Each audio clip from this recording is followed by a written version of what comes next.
எண்ணெய் கத்திரிக்காய் குழம்பு ஒரு டைம் இந்த மாதிரி செஞ்சு பாருங்கள். இது வந்து ரொம்ப ஈஸியாக செஞ்சிடலாம். டேஸ்ட்டு ரொம்ப சூப்பராக இருக்கும்.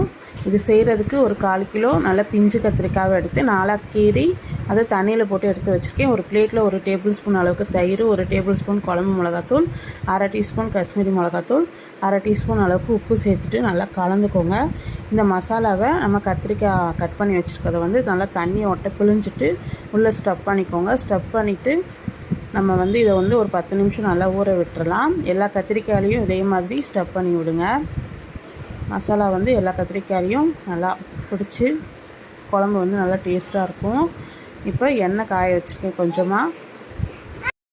எல்லா கத்திரிக்காயும் இதே போல் சேர்த்து ஒரு 10 நிமிஷத்துக்கு நல்லா மீடியம் ஃப்ளேமில் வச்சுட்டு நல்லா ஃப்ரை பண்ணி எடுத்துக்கலாம். கத்திரிக்காய் வந்து இதுலேயே நல்லா 3/4 பாகம் வெந்து வந்துடும். இப்போ இதே கடாயில் ஒரு 2 டேபிள் ஸ்பூன் அளவுக்கு நல்லெண்ணெய் ஊற்றிக்கலாம். எண்ணெய் சூடானதும் 1 டீஸ்பூன் கடுகு உளுந்து, 1/2 டீஸ்பூன் அளவுக்கு வெந்தயம், 1/2 டீஸ்பூன் சீரகம் இது பொரிஞ்சதும் ஒரு கொத்து கருவேப்பிலை, 10 பல்லு பூண்டை கட் பண்ணி வச்சுருக்கேன். அதையும் சேர்த்து 2 வெங்காயம் கட் பண்ணி வச்சுருக்கேன். வெங்காயம் நல்லா ப்ரௌனாக வதங்கினதும் 2 டேபிள் ஸ்பூன் அளவுக்கு குழம்பு மிளகாத்தூள் சேர்த்துட்டு நல்லா வதக்குங்க. சிம்மில் வச்சுட்டு அடுப்பை.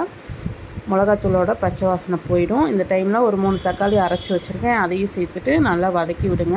இப்போ இந்த தக்காளி சேர்த்தப்புறம் நல்லா எண்ணெய் பிரிஞ்சு வதங்கி வரணும். அந்தளவு வந்ததும் ஒரு லெமன் சைஸ் புளியை ஊற வச்சு கரைச்சி வச்சுருக்கேன். அதை சேர்த்துட்டு தேவையான அளவு குழம்புக்கு தண்ணி சேர்த்துட்டு உப்பு போட்டு நல்லா கலந்து ஒரு 10 நிமிஷம் கொதிக்க விடுங்க. 10 நிமிஷத்துக்கு அப்புறம் நம்ம ஃப்ரை பண்ணி வச்சுருக்க இந்த கத்திரிக்காயும் சேர்த்துட்டு மூடி போட்டு ஒரு 5 நிமிஷம் நல்லா கொதிச்சதும் ஒரு 1/2 டீஸ்பூன் அளவுக்கு நாட்டு சக்கரை சேர்த்துட்டு ஒரு கொத்து கருவேப்பிலை, 1 டீஸ்பூன் அளவுக்கு நல்லெண்ணெய் சேர்த்து மூடி போட்டு ஒரு 1/2 மணி நேரம் கழித்து சர்வ் பண்ணி பாருங்கள். ரொம்ப சூப்பராக இருக்கும். பிடிச்சிருந்தால் லைக் பண்ணுங்கள்.